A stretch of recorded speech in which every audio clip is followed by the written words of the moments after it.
with the men's Olympic soccer semifinal reactions, and I'm pulling up the stats here from the two games. Two interesting games, two late come from behind victories.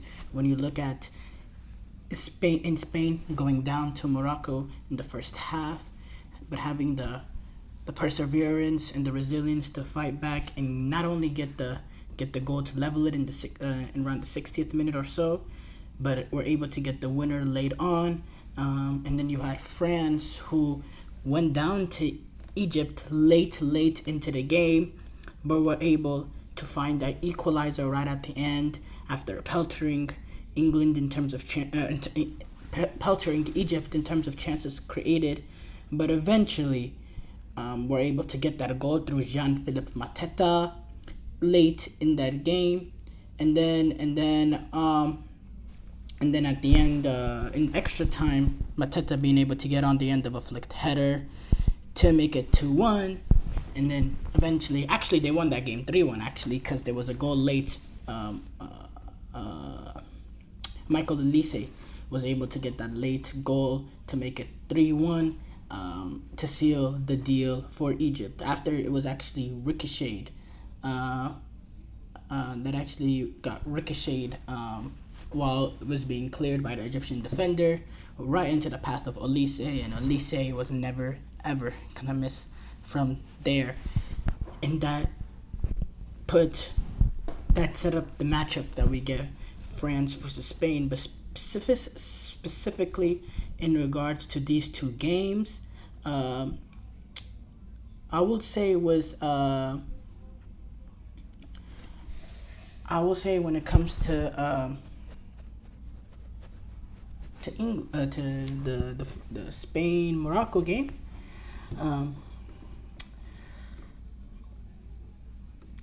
Morocco has had a brilliant tournament, and it's very disappointing the way that they came off. Because let's be real, they weren't exactly peppered like France against Egypt. They created a lot of opportunities, and they were very unlucky that they didn't equalize a lot earlier. In this game, Spain didn't create that many opportunities. Even in the second half, they had a few half chances here and there, a few strikes at goal from distance, but no clear, real cut opportunity. It didn't look like the Spanish were really gonna be able to get that goal. But Aoulawi, who's had a very good tournament for Morocco, he's in the perfect position to clear the ball. He instead tries to dribble, tries to make something out of it that you shouldn't have even attempted, and it led straight to into the pass of Fermin Lopez, who again was never gonna miss from that sort of range. Just the easy opportunity for him, for a player that's had an amazing tournament so far. The talisman for Spain. He's had 4 goals this tournament. The future Barcelona star in the making, and that just brought Spain into the game. But even after that, it didn't seem like Spain, they didn't have them. I would say the best opportunity in that second half was Amir Richardson. Some clever play from Morocco between Hakimi and Rahimi, and got into a dangerous position. And then Amir Richardson from an amazing position to strike a ball, just slightly puts it wide of the post. And then Sanchez was able to strike it in the 85th minute in a position where he wasn't really in, a huge threatening position for Morocco. He was kind of in a position that you more expected watching it live, more expected him to whip it in across, to play it across the 6-yard box to get on the end, for a Spanish player to get on the end of it. It didn't really look like a great shooting opportunity there, but he was able to find the angles. Maybe you could say the goalkeeper was a little too tight to his near post, but it's a perfect shot because it's in one place. It's the one place that can pass the goalkeeper from there, right in that bottom corner across the face of goal.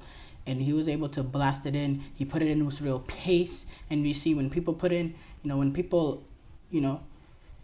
fire a ball with that sort of pace, with that sort of venom, they tend to they tend to not keep it accurate. It tends to affect the accuracy. But then it was perfect pace, perfect accuracy, 2-1. When Sanchez was speaking about it, he said the moment passed so fast that I didn't even realize it. But then when you realize that you scored the goal that puts your team in the final, well, I'm really happy. And we could see the celebrations was incredible from the Spanish players when they were able to get the goals, especially because look, the goals came while uh,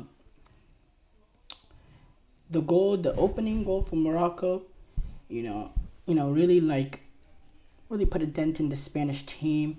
And in the second half, the goals came at a point that they needed it. They needed this. Number one, this was a Moroccan crowd. Oh my goodness! Post game, whenever the final whistle blew, it was dead quiet. Whenever Spanish scores, it was dead quiet in terms of the stadium. It was an absolutely pro Moroccan crowd, which was shows the amazing support Morocco's had in general at these Olympic Games. But going back to that, conceding that early goal on a penalty. When Fermin Lopez got that out of nothing, got that a goal out of nothing, it was just like the perfect break. It's a huge relief type of break, a huge relief of a goal, because oh man, there was a lot of pressure on those Spanish players at that point. It was a huge sense of relief, because they weren't creating that much. They were able to get that goal, and then when you started to see players play with a little bit more confidence, just a little bit more, and then you saw the huge sense of relief. You saw the celebrations, Fermin Lopez, running into that corner of you could tell what the players understand, celebrated a little bit more. You can sense in their body language how fast that they run when they're celebrating. There's ways you can tell how much of a relief that moment was. And then when they were able to get the second goal, all the substitutes clearing the bench in complete bedlam just shows, and it puts Spain into the Olympic game finals, and they kind of have the chance to do a double this summer. Winning a European Championship and Olympic Games will be a great accomplishment for them. Let's go to the Egypt Uruguay game. I said Egypt France game.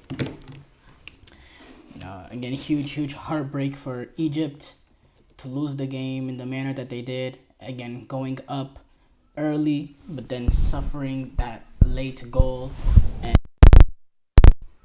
and yeah, it was a really great game. It was a really fascinating game. Mateta, he was able to get the two crucial goals. Olise had that late goal that kind of sealed the deal. But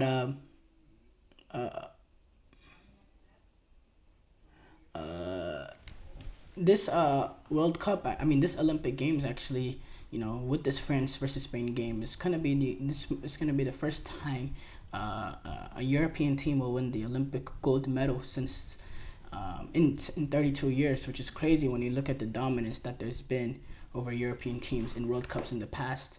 They won every World Cup since 2000, and besides the one in 2022, they won every World Cup since 2002 or 2006. So, France, once they went down a goal early by Mahmoud Saber, which kind of put them on a high alert, they were able to create a lot of opportunities. They hit the frame, they hit the post 3 times. Before the equalizer came in the 83rd minute, Lacazette had a lot of opportunities. He was going to be, I thought there was going to be huge criticism of them if they weren't able to win this game. Because there was, he's the guy came in to be the talisman, and he didn't take advantage of the opportunities when they came. But then Mateta, the ball was played to him. Little clever ball played into his path, the equalizing goal, and then near the end of the extra time, the Egyptian one of the Egyptian players I believe it was their fullback. Let's go pull it up. But I think it was Egypt's right back. Uh, Suffered a red card due to, or first he suffered a yellow card due to dissent, arguing whenever the referee initially called it, was gonna go review, but he didn't actually end up, giving the penalty, but he still got a yellow card for the dissent beforehand, and then he makes a challenge, a yellow card challenge, straight into extra time, puts them in a point that the whole extra time that they're playing with 10 men in the French crowd. It was going to be really, really hard for them. They couldn't create much opportunities after going down a goal. They had one opportunity on a set piece, which was actually a good try by Zizou. But apart from that, they just didn't have enough to create those opportunities. And Michael Olise put it away at the end. And yeah, it's disappointing for Egypt. But again, Egypt, they were on the other side of this last game whenever they got the late goal to get past Paraguay. So, eventually your luck will run out. And France and Egypt's luck ran out. Now, we'll see about France, because now they get to play some true quality opposition against Spain. So it'll be very interesting to see that one.